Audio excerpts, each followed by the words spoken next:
श्रीरामायण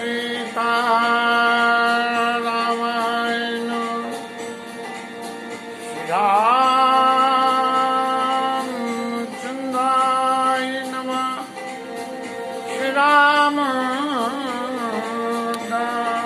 नमः।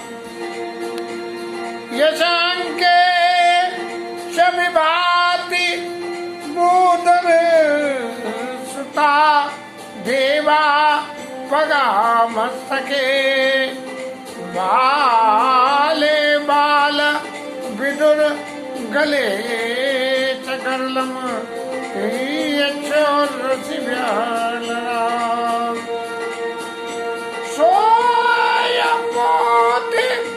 विभूषण सुरवरा सर्वा सर्वदा सर्वगत शिवा शशिनिवा श्री शंकर पादुमा प्रसन्नताम यान गता विषेकस्तता न ममले वनवास दुःखता मुखाम्बुज श्री रघुनंदन से में सदा तो सामंजल पदा नीला बुझस्य मलको मूलानम सीता समारो पितुभम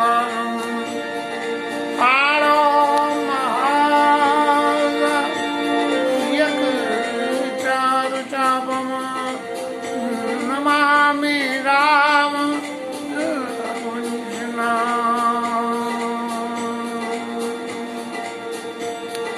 श्री गुरु चरण सरोज रजा निज मन मुकुर सुधार करुण विमल यशोदायक।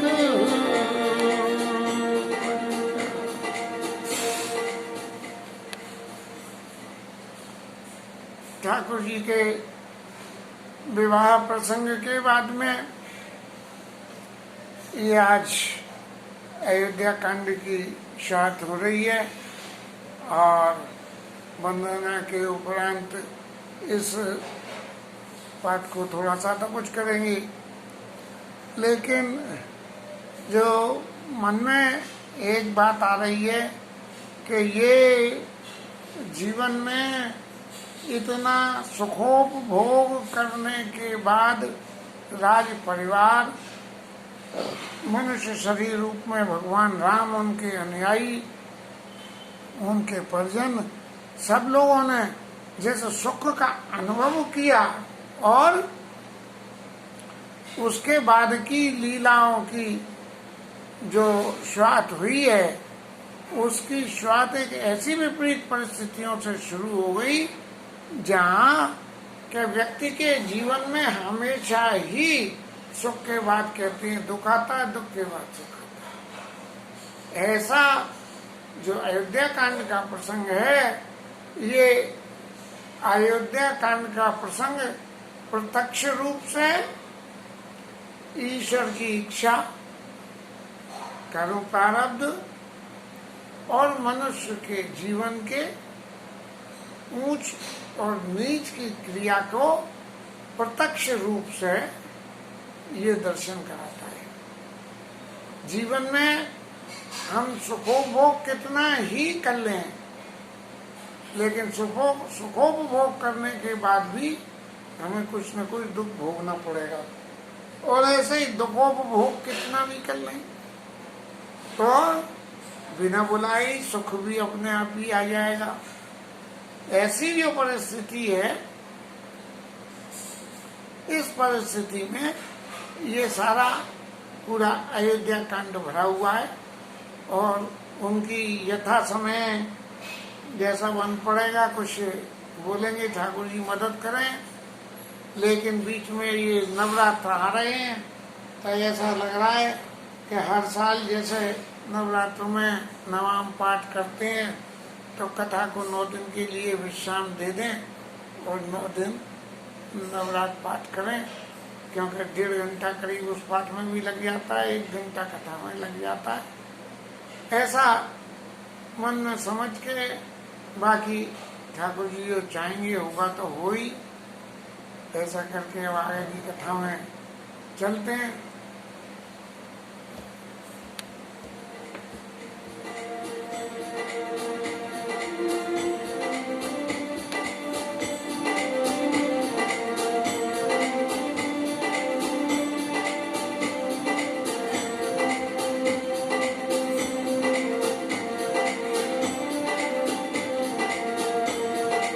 जब ते राम ब्याई घर आए, नित नव मंगल मोद बधाए।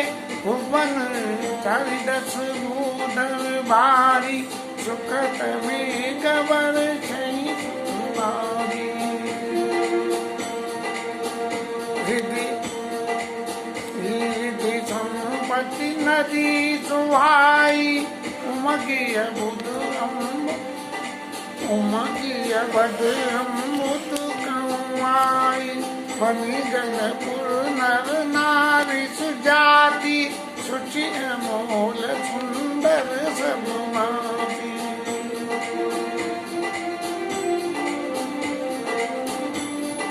कई न जाय कछु नगरी विभूति, जन इतने विरंच कर तूती।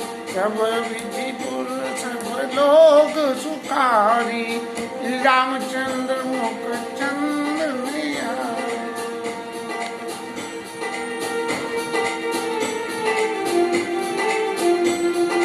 मुदित मात सब सखी सहेली, फलत दिलों की मनोरथ में। राम रूप गुणहीन सुभाऊ, राम रूप गुणहीन सुभाऊ। प्रमुदित होई देख सुनियाऊ, सबके उर निर्भर रच।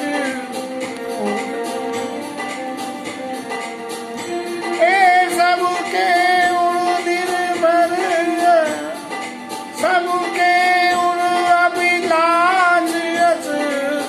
कन्हैयाई भये, आपु अचत युग राजपद। राम देहु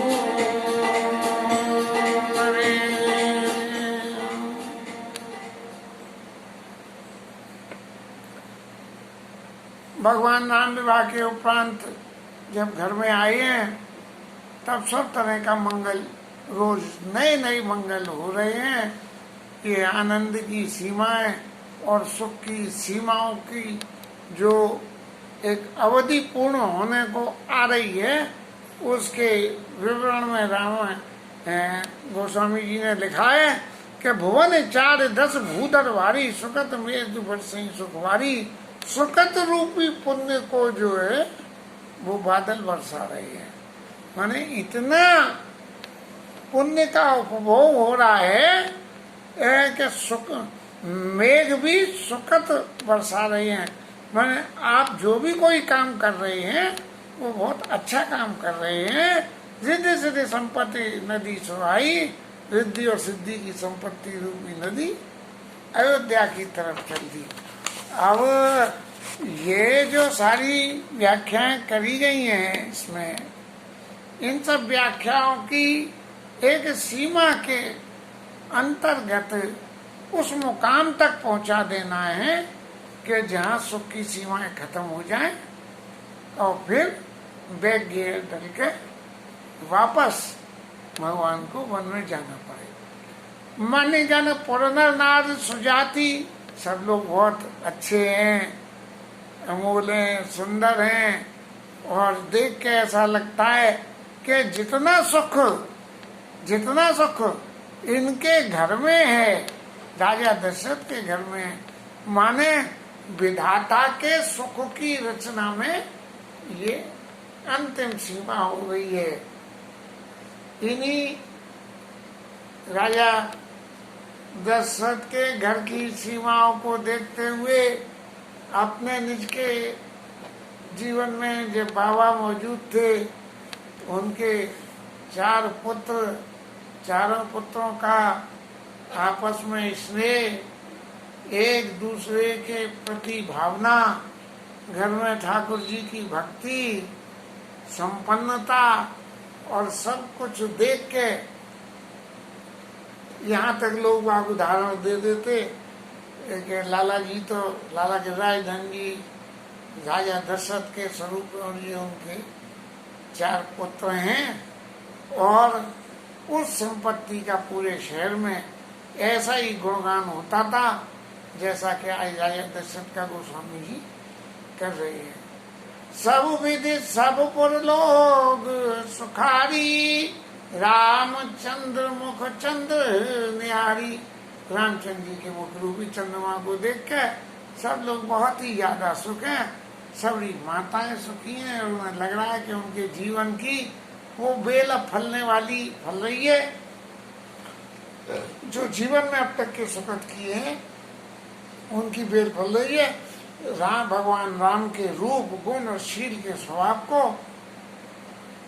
सुन सुन के जब लोग उनकी बड़ाई करते हैं, भगवान राम के रूप की, गुण की, शील की, तो जो है राजा दशरथ को बहुत मन में सुख होता है। जब कभी कभी बाबू जी के गुणों की चर्चा हमारे भी कान में आ जाती थी और एक दिन की तो चर्चा में मैं क्या कहूँ, मैं रोज रात को बाबा के चरणों की सेवा करके उन्हें सुनाने जाता था। बाबा एक दिन मेरे से बोले, देखो भाई, मैं या राम बाबू की सेवा से कई जन्म में उड़ना ना है सकूं। एक पिता की अपने पुत्र के लिए इस तरह की भावना पैदा होना, इसका मतलब उस पुत्र के द्वारा अपने पिता की सेवा की पराकाष्ठा एक ऐसे लेवल तक पहुंचा दी कि जहां उनके पिता ने ऐसी बात कह दी। इसके बाद में जब बाबूजी का समय आया तो उसी सेवा की भावना को लेके मैंने भी संकल्प लिया कि जिसने अपने पिता की इतनी सेवा करी उसको भी इतनी ही सेवा मिलनी चाहिए। अब क्या मेरे से बन पड़ी ये तो मुझे नहीं मालूम, लेकिन मेरे शरीर ने जवाब दे दिया कि हे गिरिराज महाराज, अब ये बाबूजी की सेवा का भार मेरे से नहीं उठेगा और आप बाबूजी को बुला लो। और तत्क्षण तत्काल बाबूजी ने शरीर का त्याग कर दिया। ऐसे ही ये जो राजा दशरथ की क्रिया है, ये हमारे घर परिवार के इतिहास को कुछ न कुछ मिलती सी लगती है, क्योंकि जीवन में प्रत्यक्ष इन बातों का अनुभव किया है, इसलिए इन बातों को कहे बिना मन मानता नहीं है। हालांकि ये अपनी कोई गुण और अपनी निज की कोई बड़ाई नहीं है, कोई परिवार की बड़ाई नहीं है, लेकिन जिस घर में भगवान की भक्ति, भगवान का नाम कीर्तन और बड़ों की आज्ञा पालने का जो स्वरूप था, उस स्वरूप से जो विभूति पैदा हुई, वो विभूति के सुख को प्रत्यक्ष रूप से सामने लाने के लिए ये बात रखी गई है। इसमें कोई मेरी बड़ाई कुछ भी नहीं है, लेकिन ये सारा जो ठाकुर की कृपा का सुख है, वो सुख जीवन में अनुभव किया, क्योंकि हम उस वक्त इतने समझदार हो गए थे, इसलिए इन बातों को यहाँ कथा में कह रहे हैं। और ऐसे ही रहते हुए फिर जो इस संपन्नता का पराभव हुआ है, उसका विवरण कोई अपने मुंह से ज्यादा देने लायक नहीं है कि जिसको हम दें। तो ये तो वैभव की बात है, और पराभव जो है ये तो ऐसी बात है कि अभी आज के जमाने में तो सबके सामने आ गए कि ठाकुर जी जाने कि ये परिवार में क्या होगा क्या नहीं होगा। सबके उर्विलास अस कहाई मनाई महेश, आप यथत युवराज पद राम देव नरेश। सबके मन में बड़ा उत्साह है कि राजा अपने जीवन के रहते हुए भगवान राम को राज्याभिषेक दे दें, लेकिन किसी को इस बात का अंदाजा नहीं पड़ा कि भगवान राम को तो राज्याभिषेक होना नहीं है। इसलिए यदि राजा जबरदस्ती भगवान राम को राजा भी बनाने का प्रयास करेंगे तो राजा खुद को सभी छोड़ के ही जाना पड़ेगा। आगे की चौपाइयों का पाठ।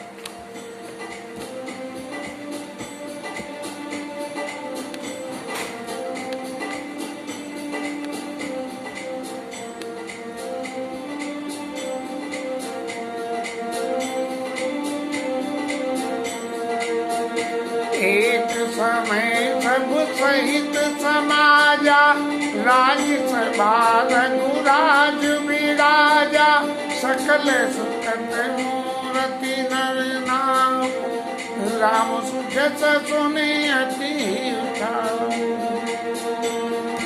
सब रहाई कपापिलाछे, लोक मोहराई प्रीति रुचि राखे, त्रिभुवन काल जग माई, भूरी बाग दशरथ समुदाय, मंगल मूल राम सुत जासु, जो कछु कही तोर सब तासु, जाय भाई मुकर कर लीना, बदन विलोक मुकुट लीना, श्रवण सुनि गुवेश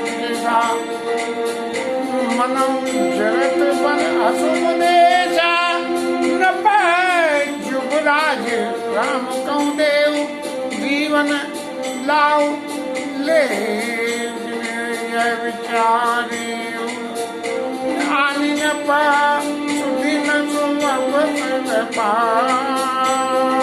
प्रेम लगे तना मुदे तमना,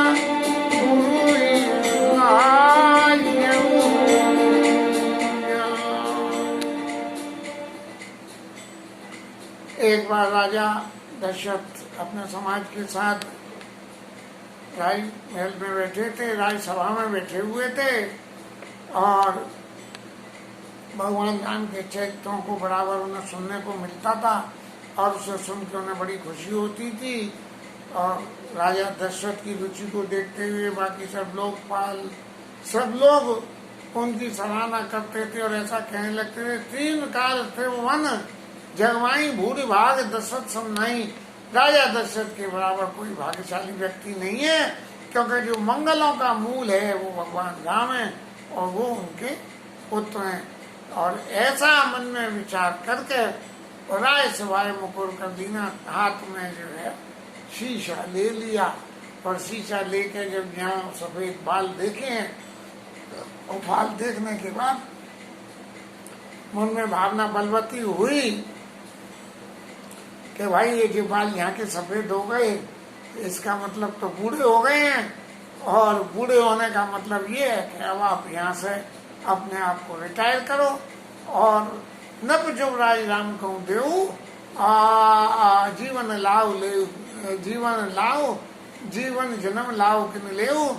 राजा राम को जो है युवराज पद देके और तुम अब इस पद से मुक्ति पाओ, ऐसा मन में विचार करके और राजा दशरथ अपने गुरु जी के पास गए हैं। तो गुरु जी के पास जाके और उन्होंने अपने मन की भावना का उनको सुनाई है। इसे सुनने के बाद गुरु जी ने क्या क्या कहा ये आगे चले।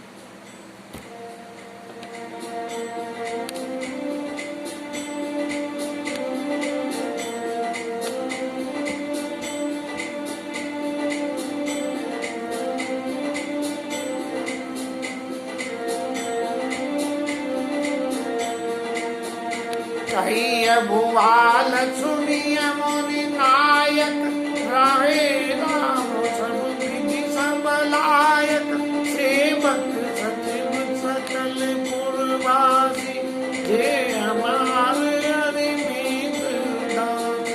सबई राम प्रिय जय विधि मोई, प्रभु असीस जनु तनु धरि सोई, विप्र सहित परिवार गोसाई, करहि छो सब रहुरे नाई। हे गुरु चरण रेणु सुख धराय, हे जन सकल विभु कराय, कोई समय अनुभयउ न दूजे, सब पायउ रज पावन पूजे, अबु अभिलाषी मन मोरे, पूजी नाथ अनुग्रह तोरे, मुनि प्रसन्न लखि जस देव, कहु नरेश रजायस देव, कहु नरेश रजायस देव, नरेश रजायस देव। राजन राउर नाम जस सब अभिमत दातार, भल अनगामी मैं अभिलाष तुम्हार। गुरु जी ने पूछा, महाराज कैसे पधारे? तो उन्होंने कहा कि आप आज्ञा दो तो कहें कि राम सप्तमी से लायक हो गए हैं और चित्त में ऐसा विचार आया है, और यदि आप कहो तो उनको युवराज पद दे दिया जाए, और आपके समेत सब लोग राम से बहुत प्रीति करते हैं, पुरजन परिजन परिवारीजन और नगरजन ब्राह्मण सब लोग ऐसे जो है स्नेह करते हैं। जब कोई विरोधी है ही नहीं कि भाई तो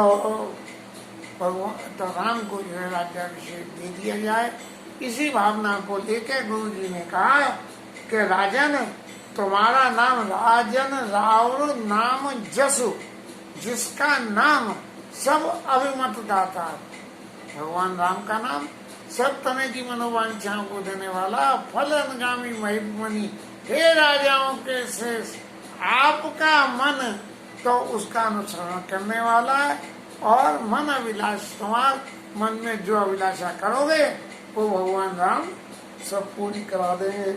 अब गुरु जी ने तो बड़ी भीतरी बात कह दी कि भगवान राम तुम्हारी सब अभिलाषाओं को पूर्ण करा देंगे, लेकिन भगवान राम की अभिलाषा तो कुछ और ही है कि मैं देव कार्यों के लिए आया हूँ, इसलिए राजा का परित्याग करना पड़ेगा। ये गुरु जी ने द्व्यर्थी बात कह दी। आगे भी एक दो जगह ऐसा ही कहा है। सब विधि गुरु प्रसन्न जिय जानी, बोले उराव रस मृदुबानी।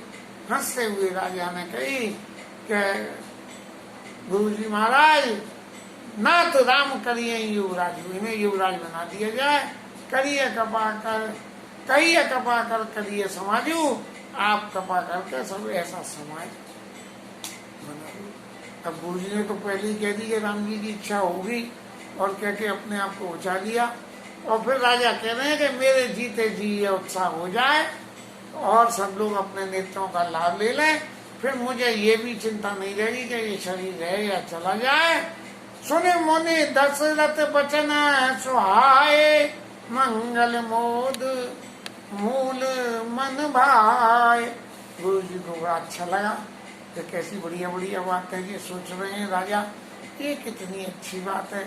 प्रसंग की कल्पना तो जिस वक्त राजन आए होंगे गुरु जी ने उस वक्त ये नहीं करी होगी, क्योंकि जब फुर्सत होती है, जब तो घना धन आदमी देखता है, वैसे तो अंदर लिया रख दिया भाई भगवान राम रूप में इनके पुत्र बन के आए हैं, तो जो कुछ है सब मंगल ही हो रहा है। लेकिन जब गड़ा धन खोजा तो पता लगा कि उसके में कुछ खोटे सिक्के भी रखे थे। तो इसी स्वभाव को लेकर गुरु वशिष्ठ ने बिना कोई विचार करे बिना कुछ विचार करे नहीं। और राजा दशरथ से कहने लगे, सुरभ जास विमुख पछताई और जास भजन बिनु जरनी न जाई। जिसके विमुख रहने से पछताना पड़ता है, जिसके विमुख रहने से पछताना पड़ता है, और जिसके भजन के बिना चित्त का क्षोभ जाता नहीं है, भयो तुम्हारा तने सोई स्वामी। ऐसा जो है जगत का जो स्वामी है वो तुम्हारा पुत्र हुआ है। और राम पुनीत प्रेम अनुगामी, पवित्र प्रेम का अनुगमन करने वाले हैं। यदि आपका प्रेम उनको राज्य देने में है तो वो लेने में भी मना नहीं करेंगे। और यदि आप अपने संकल्प से जरा भी ये सोच दिया कि क्या होना चाहिए क्या नहीं होना चाहिए, तो उसके होने में भी कोई समय नहीं लगेगा। ये गुप्त रूप से छिपी हुई बात है। इन बातों की व्याख्या तो नहीं हो सकती है, लेकिन इस समय जो कुछ विचार आ रहे हैं वो रख रहे हैं। कितने सही है इसकी तो नहीं कह सकते। वेग विलंब न करी,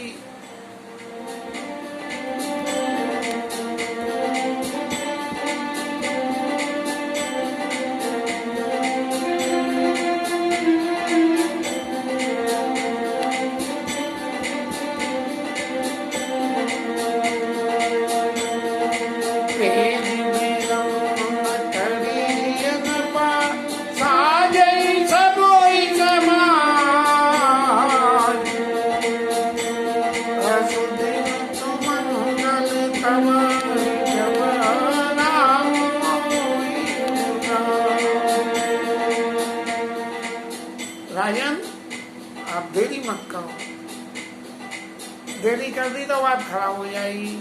और साजिए सब ही समाज, महाराज पहले ही कह दे रहे हैं, सारे समाज को साथ ही लेना। अब सारे समाज को साधने में ही तो भूल हो गई, तभी तो ये लीला सबरी बनी। और सुदिन सुमंगल तबाही जब रामो युवराज, जिस वक्त ये युवराज हो जाएंगे वही वक्त शुभ होगा। इसलिए शुभ रसम का मत देखो, साजिए सभी समाज, सारे समाज को सारे लोग पूजा शुभ अशुभ जो भी कुछ करना है वो जल्दी करो। इसके साथ ही कथा विषम और हरिनाम की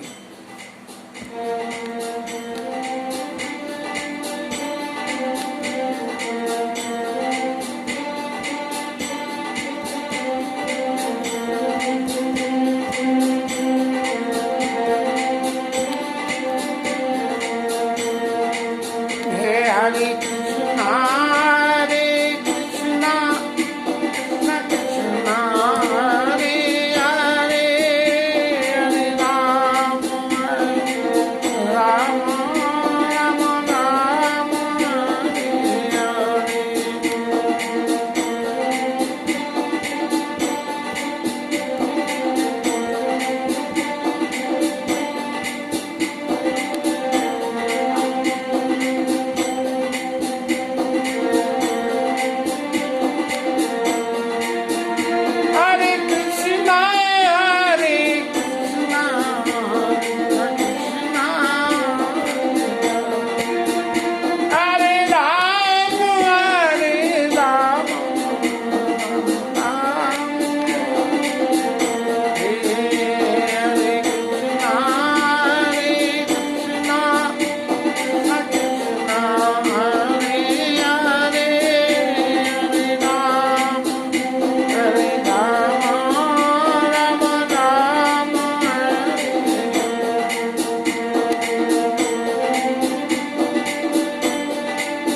जय रामचंद्र भगवान की जय, पवन सुत हनुमान की जय, उमापति महादेव की जय, श्री धरण की जय, जय जय श्री